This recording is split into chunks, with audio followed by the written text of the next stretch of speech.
Hello दोस्तों, दिशा academy के YouTube channel पर आपका स्वागत है। आज हम आपके लिए लाए हैं एक नया चैप्टर, अनुपात समानुपात, रेशियो एंड प्रोपोर्शनल।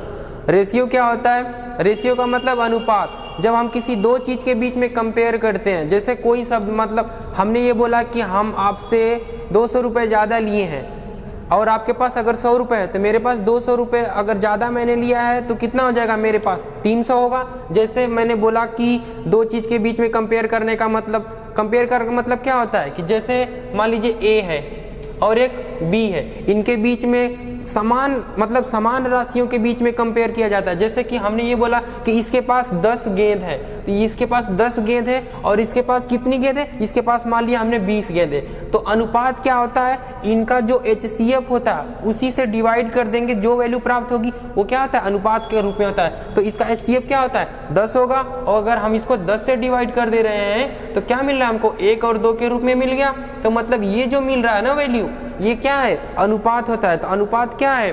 किसी भी दो चीज, 2, 3, 4 कितनी भी संख्याएं हो सकती हैं, मतलब 2-3 चीजों के बीच, चाहे जितनी चीजें हैं उनके बीच में क्या करता है? एक कंपेयर स्थापित करता है। यही क्या होता है? अनुपात। और देखिए समानुपात क्या होता है? देखिए समानुपात के बारे में बता रहे हैं। ये तो अनुपात था कि 2-3 चीज़ों के बीच में अनुपात जो भी है वो कंपेयर करता है। और समानुपात क्या होता है? समानुपात का मतलब नाम से हमें क्या समझ में आ रहा है कि समान अनुपात, अर्थात अनुपात के लिए कम से कम कितनी संख्याएं होनी चाहिए? 2 संख्याएं। तो क्या है कि 2 अनुपात जब क्या होंगे? बराबर हो जाएंगे या समान हो जाएंगे तो वो क्या कहलाता है? समान अनुपात कहलाता है, मतलब समानुपात। जैसे हमने दे दिया यहाँ पर A और B, अगर इनका अनुपात किसके बराबर आ गया? C और D के बराबर आ गया तो क्या हो जाएंगे? ये समान अनुपात के अंतर्गत आएंगे, मतलब समानुपात। और एक चीज ध्यान दीजिएगा कि ये जो A और B का अनुपात होता है ना, हमेशा ये क्या होता है? फ्रैक्शन के रूप में होगा, मतलब भिन्नात्मक संख्या के रूप में होती है। जैसे भिन्नात्मक संख्या का मतलब क्या होगा? ये A अनुपातिक B का चिन्ह हुआ ना, तो इसको हम क्या कर सकते हैं? A बटा B कर सकते हैं। अगर A और B का अनुपात कितना, अगर मान लीजिए 3 और 4 के रूप में आ गया, A और B का अनुपात क्या है? 3-4, तो इसको हम क्या कर सकते हैं? इसको हम ऐसे कर सकते हैं 3/4 के रूप में। ये क्या है? अनुपात और समानुपात के अंतर्गत। तो देखते हैं, इस पर सवाल देखें।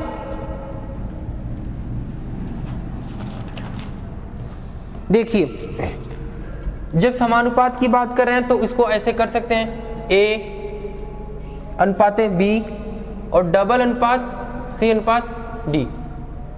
एक चीज ध्यान दीजिएगा, ये जो समानुपात का ये जो बीच में आ रहा है ना सिंबल, इसका मतलब क्या होता है? बराबर होता है। इसको हम ऐसे कर सकते हैं, A B करके बराबर C अनुपात D। मतलब क्या? 2 अनुपात, जब 2 संख्याओं का, मतलब 2 अनुपातों का मान क्या हो जाता है? बराबर हो जाएगा, तो वो समानुपात के अंतर्गत आएंगे। और एक चीज ध्यान दीजिए, बताना हम क्या चाह रहे हैं। ये 2 पद B और C बीच में आ रहे हैं ना, B और C, अगर ये मध्य में आ गए ना, संख्या यहाँ पर जो सीरीज बन रही है इसके मध्य में आ गए तो इसको क्या बोलेंगे? मध्य पद बोलेंगे, मध्य पद।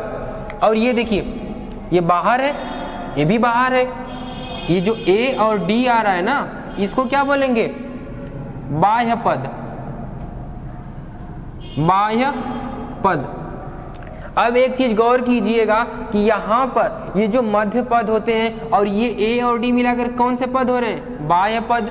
तो हमारा एक फार्मूला बन सकता है। क्या बनेगा भैया? देखिए, जो मध्य पद है, मध्य पदों का गुणनफल,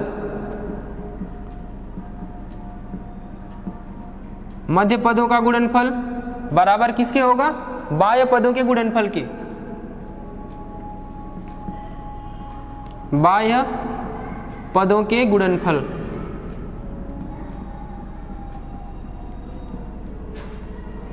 ऐसा हो क्यों रहा है वो चीज हम देखिए, हम बता क्या चले। इसको क्या लिख सकते हैं? जो A अनुपात B बराबर क्या था? C अनुपात D था। इसको हम क्या कर सकते हैं? A बटा B लिख सकते हैं, क्योंकि हमने बताया था अभी आपको। और बीच में क्या है? बराबर है। इसको क्या कर लेंगे? C बटा D कर लेंगे। अब तिर्यक गुणा के हिसाब से क्या हो जाएगा? इसका इधर मल्टीप्लाई हो जाएगा और इसका इधर मल्टीप्लाई हो जाएगा।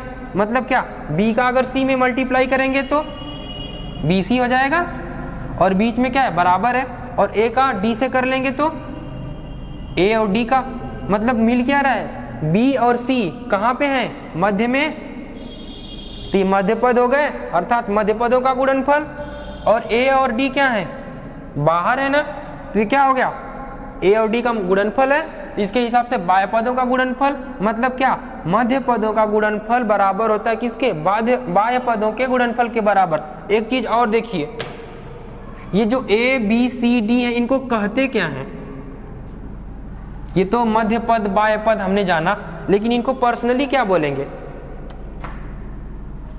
यह कहां पर है, पहले स्थान पर है ना, इसको क्या बोलेंगे, जो a आ रहा है ना इसको हम क्या बोल सकते हैं, पहला पद है ना, तो इसको क्या बोलेंगे, प्रथमानुपात। देखिए प्रथमानुपात, और ये b जो आ रहा है ना दूसरे स्थान पर आ रहा है, इसको क्या बोलेंगे, द्वितीयानुपात।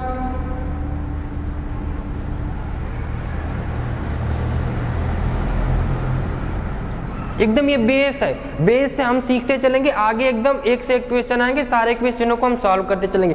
पहले हम किससे, एकदम बेस से स्टार्ट कर रहे हैं, और आगे एक से एक क्वेश्चन आएंगे। समझ लीजिए पूरा अनुपात बवंडर का सवाल इसमें आएंगे, एक से एक सारे चीज को हम आपको क्लियर कराते चलेंगे। अगर हमने यहाँ पर ये चीजें समझ लिया ना, तो आगे हमें प्रतिशत वाले में, लाभ हानि, मतलब जितने कार्य समय, उतने सारे क्वेश्चन, मतलब उस सारे चैप्टर में हम इसका प्रयोग करके ना सॉल्व कर लेंगे, क्वेश्चन एकदम आसान हो जाएगा। इसलिए पहले हम बेस से चलेंगे।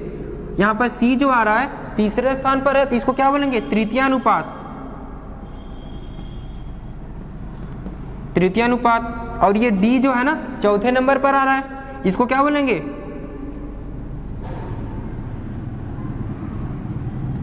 चतुर्थानुपात। अब इसका मतलब क्या है, देखिए इस चीज को लिखने का मतलब क्या था हमारा, अगर क्वेश्चन आपका अगर ऐसे बन गया, इस चीज को तो हम मिटा दे रहे हैं, ये तो समझ में आ गया ना कि बाह्य पदों का गुणनफल, मध्य पदों का गुणनफल, इसलिए हम इसको मिटा दिया हमने। हम बताना क्या चाह रहे हैं वो देखिए, इतना तो आ गया। अगर सवाल हमारा दे दिया, जैसे होता है ना कि प्रथमानुपात ज्ञात कीजिए, मध्यानुपात ज्ञात कीजिए, तृतीयानुपात ज्ञात कीजिए, उस चीज को हम आपको समझाना चाह रहे हैं। उस चीज के लिए देखिए आपको फार्मूला रटने की जरूरत नहीं है, कुछ ऐसा कीजिए कि आपका फार्मूला खुद बनाना आ जाए। उस चीज को देखिए, अगर इसको बोल लिया, अगर मध्य पद, मान लीजिए मध्य पद होता क्या है, देखिए अगर अनुपात इस रूप में दिया हो, यहां पर जो ये मध्य पद वाले यही है ना, एक समान आ गया ना। अगर सवाल में बोल दे रहा है कि मध्यानुपात का मान बताइए, अगर ए बी सी, यहाँ पर सिर्फ 3 ही अंक मिल रहे हैं ना, मैं यहाँ पर ए और ये बी दोनों जगह बराबर है, तो हुआ कौन सा, संख्याएं तो 3 ही हुई ना। ए बी अगर 3 संख्याएं दे रहा है, तो इसमें देखिए पूछता प्रश्न कैसे है, अगर पूछेगा कि प्रथमानुपात ए, अब इसको निकालेंगे कैसे वो देख लीजिए, a बटा b कर सकते हैं बट, और यहाँ से, और ये क्या करेंगे b बटा c कर सकते हैं। हमको क्या निकालना था, a के बारे में निकालना है a। अब यहाँ पर ये तिरिया गुणा करके इस पार चले जाएगा, तो b का b में मल्टीप्लाई होकर c आ जाएगा। मतलब ये जो वैल्यू हमें प्राप्त हो रही है, ये क्या होगा, इसका हिसाब से हम इसको क्या बोलेंगे, प्रथमानुपात। फार्मूला आपको रटने की जरूरत नहीं, खुद बनाना आपको आ जाएगा। क्या है, प्रथमानुपात आ गया, ये था। अब एक चीज देखिए, अगर हम मध्यानुपात पूछेंगे तो मध्यानुपात कैसे निकाला जाएगा, इतना तो समझ में आया। आगे देखिए, इसको मिटा दे रहे हैं, समझ में तो आ गया होगा। देखिए आगे, अब मध्यानुपात का मतलब क्या है, हमको b की वैल्यू ज्ञात करनी है ना, तो b की वैल्यू कैसे, एक चीज हमने आपको बताया था ना कि बाह्य पदों का गुणनफल और मध्य पदों का गुणनफल हमेशा क्या होता है, बराबर होता है। इतना गौर कीजिए, तो मध्य पद में कौन से आ रहे हैं, b आ रहा है ना, तो b और b दो मिलाकर 2b हो गए ना, तो दोनों b का गुणा कर देंगे तो क्या हो जाएगा, b² हो जाएगा। हो गया मध्य पद का गुणनफल। और बाह्य पदों का गुणनफल क्या हो रहा है, a और c, इतना हो गया। अब हमको ज्ञात का करना था, b का मान ज्ञात करना है ना, तो यहाँ पे b की स्क्वायर है, स्क्वायर हटाएंगे तो क्या हो जाएगा, अंडर रूट में आ जाएगा। तो इसको क्या करेंगे, b बराबर अंडर रूट में ac।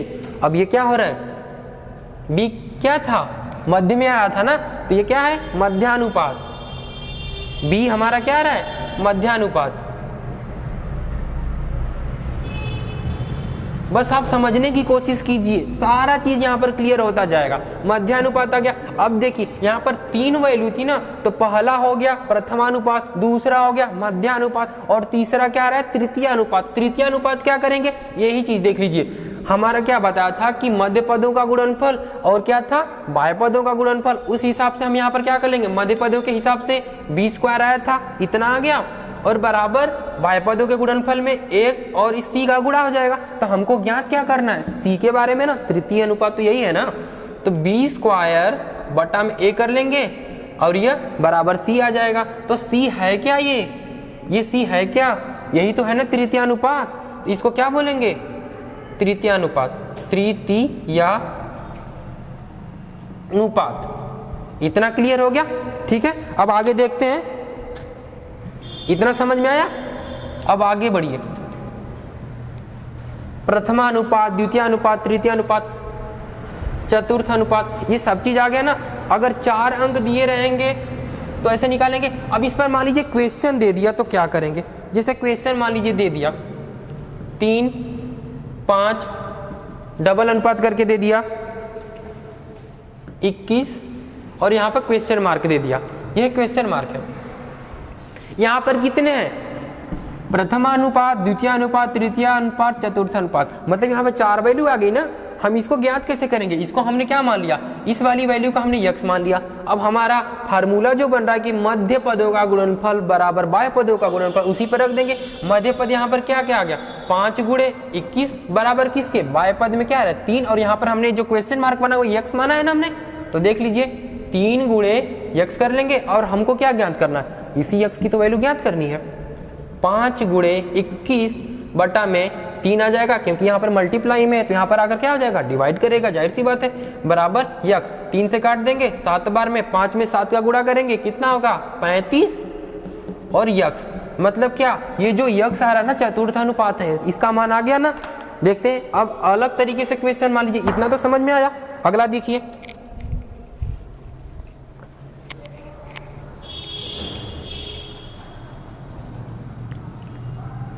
अगर क्वेश्चन में मान लीजिए दे रहा है, यहाँ पर क्वेश्चन मार्क बना दिया, और यहाँ पर 9 कर दिया, और यहाँ पर डबल अनुपात का चिन्ह बना दिया, और यहाँ पर बना रहा है 1, और यहाँ पर बना रहा है 4.5।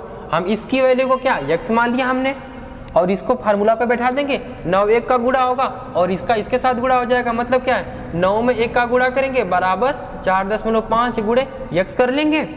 अब यहाँ पर 9 आ जाएगा बटा में ये 4.5 बराबर यक्स।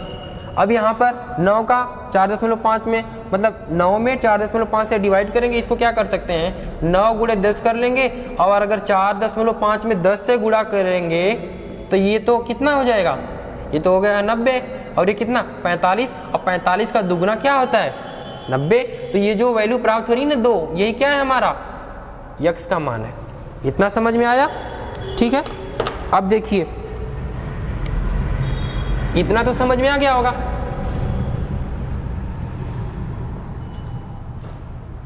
अब देखिए चलते हैं मध्यानुपात वाले क्वेश्चन में। अगर अगला क्वेश्चन ये पूछा जा रहा है कि 9 और क्वेश्चन है 9 और 25 का मध्यानुपात, 9 और 25 का मध्यानुपाती ज्ञात कीजिए। मध्यानुपाती हमने बताया था कि कोई संख्या रही होगी, बीच में रही होगी। 9 प्रपोजनल हमने मान लिया कि वो संख्या क्या है यक्स है, और डबल अनुपात का चिन्ह लगाकर यहाँ पर हमने लिख लिया। और इसका क्या करना था, मध्यानुपात का फार्मूला अभी आपने देखा होगा, अगर याद नहीं होगा तो थोड़ा सा वीडियो पीछे जा करके देख लीजिएगा, हमने बताया था। अगर हमको यक्स की वैल्यू प्राप्त करनी है तो क्या था, अंडर रूट में क्या करेंगे 25 और 9 का मल्टीप्लाई, इतना हुआ कैसे, थोड़ा सा वीडियो पीछे जाइए, वहां पे मध्यानुपात कैसे बताया गया देख लीजिएगा। अब एक चीज 5 ये 25 है ना, हमको गुणा करने की जरूरत नहीं है, क्यों, क्योंकि गुणा करेंगे फिर से वर्गमूल करने के लिए गुणनखंड ही करना पड़ेगा, तो सीधा सीधा क्या करेंगे गुणनखंड कर दे रहे हैं यहाँ पर। देख लीजिए इसको क्या करेंगे 5 गुणे 5 के रूप में तोड़ लेंगे, और इसको क्या करेंगे 3 गुणे 3 के रूप में तोड़ लेंगे, यहाँ पर जोड़ा बना लेंगे, कितना आ रहा है, एक यहाँ से निकाल लेंगे 5 और एक यहाँ से निकाल लेंगे 3, कितना आ गया 15। तो ये जो हमारा क्वेश्चन जो पूछा गया कि 9 और 25 का मध्यानुपाती तो क्या आ रहा है 15, यही हमारा क्या है उत्तर। ठीक है, जैसे एक क्वेश्चन और देख लीजिए, अगर क्वेश्चन छूट जा रहा है तो थोड़ा सा वीडियो पीछे कर लीजिएगा। अगला क्वेश्चन देखिए, अगर प्रश्न ये पूछ रहा है कि 12 और 30 का तृतीयानुपाती, 12 और 30 का तृतीयानुपाती पूछ रहा है, इसको क्या करेंगे। तृतीयानुपाती का हमने बताया था ना, यहाँ पर हम देखिए 2 वैल्यू तो दे दिया ना, तीसरा पूछ रहा है तो मतलब क्या है 2 बार तो ये रिपीट हुआ होगा, तो 12 30 कर लेंगे और यहाँ पर 30, और हम वो संख्या नहीं पता हमने यक्स मान लिया। अब हमको इसी का ज्ञान करना है तो क्या करेंगे 30 गुणे 30 कर लिया हमने बटा में 12, क्यों, क्योंकि देखिए इसका गुणा बटा में बराबर 12 गुणे यक्स करेंगे, तो जब यहाँ पर 12 गुणा अगर यक्स करते तो 12 डिवाइड कर देता, हमको यक्स की वैल्यू प्राप्त करनी है। इसको काट देंगे 3 से, देखिए काट रहे हैं 3 4 बार में, इसको काटेंगे 10, अब इसको काटेंगे 2 5 10, 2 दूना 4, अब इसको काट दीजिए 15, मतलब आ क्या रहा है 15 में 5 का गुणा कर देंगे ना तो यक्स की वैल्यू आ जाएगी 15 गुणे 5 बराबर 75, ये जो मिल रहा है ना हमारा यही तृतीयानुपाती है। ठीक है, अब आते हैं दूसरा टाइप क्वेश्चन, अगर देख लीजिए एक बार, जैसे मान लीजिए ये तो था क्या हमारा समानुपात पे था ना प्रश्न, अब आते हैं अनुपात वाले क्वेश्चंस पे, सबसे मजेदार क्वेश्चन उसी पे आते हैं। जैसे कि हमारा मान लीजिए 2 संख्याएं दे रहा है, जैसे यहाँ पे दे दिया a और b का अनुपात मान लीजिए दे दिया 2 3, और b और c का अनुपात दे दिया 6 और 5 करके मान लीजिए दे दिया। अब पूछ क्या रहा हमसे कि a और b और c इन तीनों का अनुपात बताइए। तो देखिए हमने आज तक कैसे पढ़ा है, पढ़ा कैसे हमने कि हम पहले क्या करेंगे, देखिए यहीं पर करते हैं, ए बी के क्या लिखा है 2 3 लिखा है, और बी सी के नीचे क्या है 6 5 लिखा है ना, तो बी और सी के नीचे क्या करेंगे 6 5 करेंगे। और क्या करते थे कि यहाँ पर इस 3 को यहाँ बढ़ा देते थे और यहाँ पे इस 6 को बढ़ाते थे, क्यों, क्योंकि यहाँ पे खाली है, तो ये मान के चलिए अगर आपके घर के सामने अगर खाली है तो आप ही का राज रहेगा वहाँ पे, तो यहाँ पर 3 के बगल में खाली तो 3 का राज हो गया, 6 के बगल में खाली 6 का राज हो गया। अब क्या करेंगे इनका मल्टीप्लाई कर देते हैं आपस में, 5 में 3 का गुणा करेंगे 15, 6 में 3 का गुणा करेंगे 18, इसमें करेंगे 12, इतना हुआ। अब देखिए इसमें कुछ कॉमन मिल रहा है बिल्कुल मिल रहा है, 3 से काटेंगे 3 चौका 12 और यहाँ पे 3 6 18, 3 5 15, ये जो वैल्यू हमें प्राप्त हो रही है ना यही हमारा क्या है A अनुपात B अनुपात C का मान है। अब इसको देखिए इतना तो हमें आ गया ना, इसको और तरीके से कैसे लगाएंगे, सीधा सीधा क्या करेंगे, सबसे पहले हम इसका इसमें गुणा करेंगे, इसका इसमें गुणा करेंगे और इसका इसमें गुणा करेंगे, तो हो क्या रहा वो देख लीजिए, 2 में 6 का करेंगे 12, 6 का 3 में करेंगे 18 और फिर 3 का 5 में करेंगे 15, काट देंगे कितना आ गया 3 से काटेंगे 3 चौका 12, इसको काटेंगे 3 6 18, 3 5 15, यही वैल्यू प्राप्त हुई। लेकिन क्या है ये जो हमने किया ना, ये तो 2 वैल्यू दी है, मान लीजिए A अनुपात B का दिया, B अनुपात C का दिया है, ऐसे दिया तो हमने कर लिया। लेकिन एक चीज़ देखिए, इसको हम छोटा सा और बता रहे हैं आपको शॉर्ट में, वो चीज़ समझने की कोशिश की। सबसे बेहतरीन तरीका वो है, उससे हम कितनी भी संख्याएं आ जाएंगी ना 4 5 6 करके आ जाएगा, हम सारी संख्याओं का निकाल लेंगे। तो वो चीज़ देखिए, आप कुछ अलग सीखिए। देखिए क्या दिया था, A और B के अनुपात में दिया था 2 और 3, और B और C का क्या था 6 और 5। सीधा सीधा हम क्या करेंगे, इनका आपस में मल्टीप्लाई करें और इनका आपस में मल्टीप्लाई करें। 2 3 का क्या हो गया, 2 और 6 का 12 हो जाएगा, और ये 5 3 का 15। अब इतना देखिए, ये जो वैल्यू आ रही है ना इस साइड वाली, ये मान के चलिए A, हमें क्या ज्ञात करना था A B और C, यही ज्ञात करना था ना, और इस किनारे वाला इसका वैल्यू मान लीजिए C की आ रही है। अब एक चीज ध्यान दीजिए कि यहाँ पर आ रहा है, इसके लिए A का वैल्यू कितना आ रहा है 2, तो उसके लिए यहाँ पर कितना आना चाहिए 2 और 3 के अनुपात में आना चाहिए। अब अगर इसको हम 2 मान रहे हैं तो यहाँ पर कितना आना चाहिए 3 के अनुपात में आना चाहिए। तो इसके एवरेज में अगर हम 3 के अनुपात में लाएंगे तो यहाँ पर कितना होना चाहिए, 18 हो जाएगा तभी तो, क्योंकि 6 दूना 12, 36 18, 2 3 के अनुपात में आ गया। मतलब ये कितने गुना है, 6 गुना है ना, 12 2 से 6 गुना है, तो 6 गुना इसको भी होना चाहिए। तो इसको क्या करेंगे, 3 6 18। अब यहाँ पर देखिए ये कितने गुना है, 6 3 के 18, मतलब 3 गुना, और यहाँ पर इसको करेंगे तो इसमें भी क्या है, 3 का गुना हो गया। मतलब ये जो वैल्यू प्राप्त हुई ना हमारी सूटेबल है, इसको काट देंगे, वही आएगा 4 6 5। अब ये तो मान लीजिए 2 3 संख्याओं का था, अगर बड़ी संख्याएं आएंगी तब कैसे करते हैं वो देख लीजिए।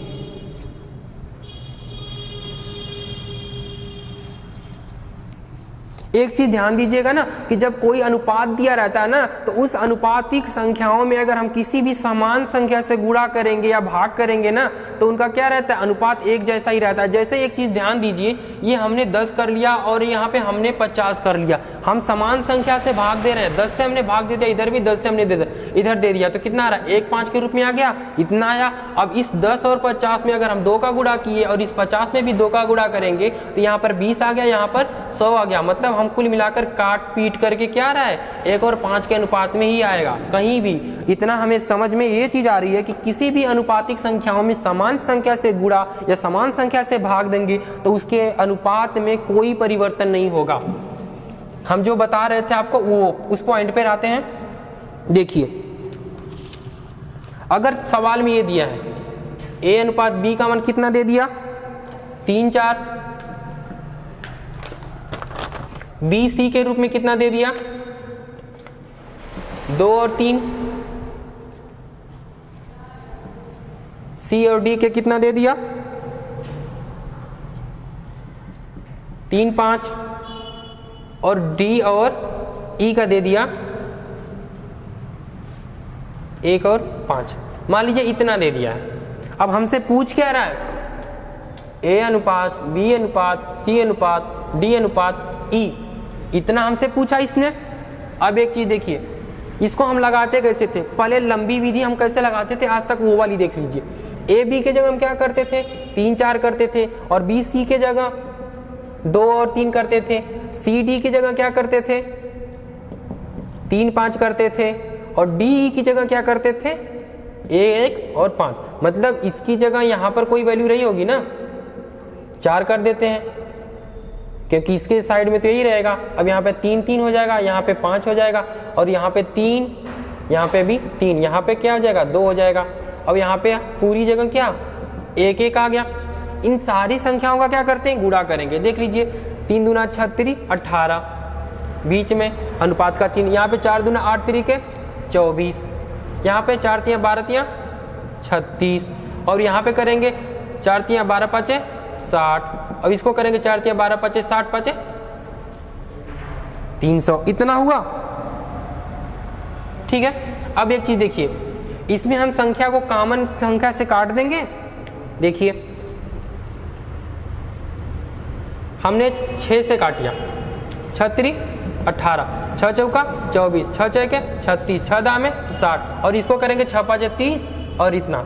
मतलब जो हमें ये वैल्यू प्राप्त हो रही है ना 3 4 6 10 के 50 के अनुपात में, यही हमारा क्या आंसर होगा। लेकिन इतना तो हमें पता था ना, तो कुछ नया सीखेंगे, ये तो सब जानते हैं, तो आप कुछ नया सीखिए। देखिए नया कैसे हम बता रहे हैं। इतना आया समझ में ना, नहीं समझ में आया, क्या किया था हमने, ए बी के जगह 3 4 रखा था, फिर बी सी के नीचे 2 3 रखा था हमने, सी डी के नीचे हमने क्या किया था 3 5 रखा था, और डी ई के जगह क्या रखा था हमने। एक चीज देख लीजिए, पहले क्या रखा 3 4, और इसमें क्या रखा हमने 2 2 3, और इसके बाद 3 5 रखा और 1 5 रखा। मतलब क्या, अब यहाँ पे इधर खाली था, हमने पूरा बढ़ा दिया, इधर इसको बढ़ाया। मतलब क्या, जिसके सामने जो खाली स्थान है उसको भर दिया। इतना तो सबको पता था ना, और सबका गुणा कर देते थे। अब देखिए कुछ अलग तरीका क्या हम आपको बताना चाहते हैं, वो देखिए।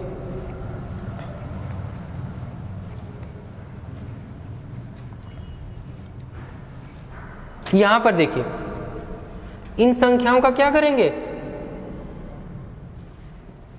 इस रो वाले में निकालम है ना, इसमें से सब में, मतलब एक सीधे वाले सबका गुणा कर लेंगे।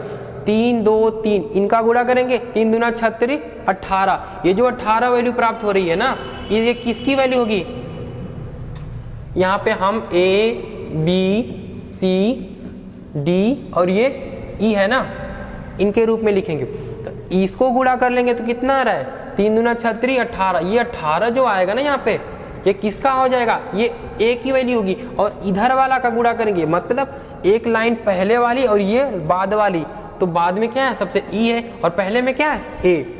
तो इसका गुणा करेंगे 4 3 12 5 60 और 60 में 5 का गुणा करेंगे 300 हो रहा है ना, यहाँ पे कर लेंगे।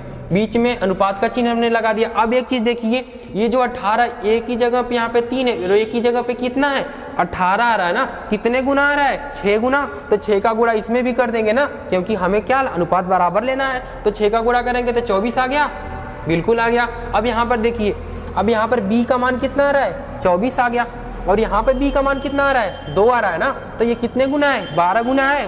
तो इसमें 12 का, जब ये 12 का गुना है तो इसे भी 12 का गुना करना पड़ेगा। तो 12 में 3 का गुणा कर देंगे तो कितना आ जाएगा 12 3 36, बीच में अनुपात का चिन्ह। अब एक चीज देखिए, c की वैल्यू कितना आ गई 36 आ गई, और यहाँ पे कितना है 3 है ना, तो 3 का ये कितने गुना है 36 से 12 गुना है भी है, मतलब 12 3 36। तो 12 का गुणा इसमें कर देंगे ना, क्योंकि अनुपात हमें बराबर करना है। तो 12 5 कितना आ जाएगा 60 आ जाएगा। ये जो हमें अंक प्राप्त हुआ ना, कुछ करना पड़ा, गुणा भाग कुछ हमने नहीं किया, सिर्फ क्या हमारा सीधा मान आ गया।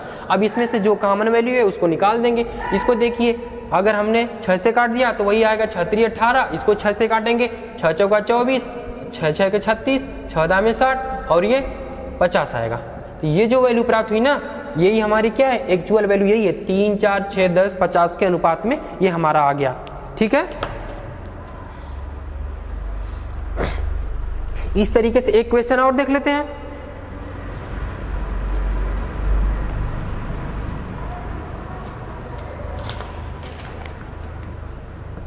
ए बी की वैल्यू दे दिया है 1 2 के रूप में, बी सी की दिया है 3 4, सी डी 1 5। तो वही चीज करेंगे, बड़ा वाला तरीका, बड़ा वाला तो सभी जानते हैं ना, तो आप कुछ अलग जानिए ना। तो इसको क्या करेंगे, इन सब का आपस में गुणा कर देंगे। तो ये जो पहली वाली रो हमें क्या करना, ए बी सी और डी इसी रूप में करना था ना, तो पहले वाले को कर लेंगे 3 एकम 3 4 और 1 का गुणा करेंगे 3 एकम 3, यहाँ पे तो 3 आ गया। अब यहाँ पे क्या करेंगे 2 चौका 8 5 40, इतना आया। अब ये देखिए, एक है यहाँ पे 3 है, मतलब 3 गुना, तो 3 गुना इसको भी कर देंगे, 3 गुना 6 हुआ। अब यहाँ पे b की वैल्यू 3 है और यहाँ पे 6, मतलब 2 गुना, तो इसको भी 2 गुना कर देंगे, 4 दूना 8 हो गया।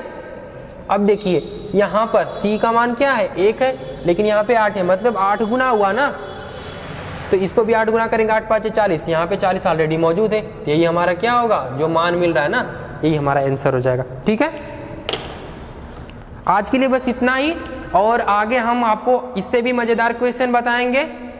धन्यवाद। और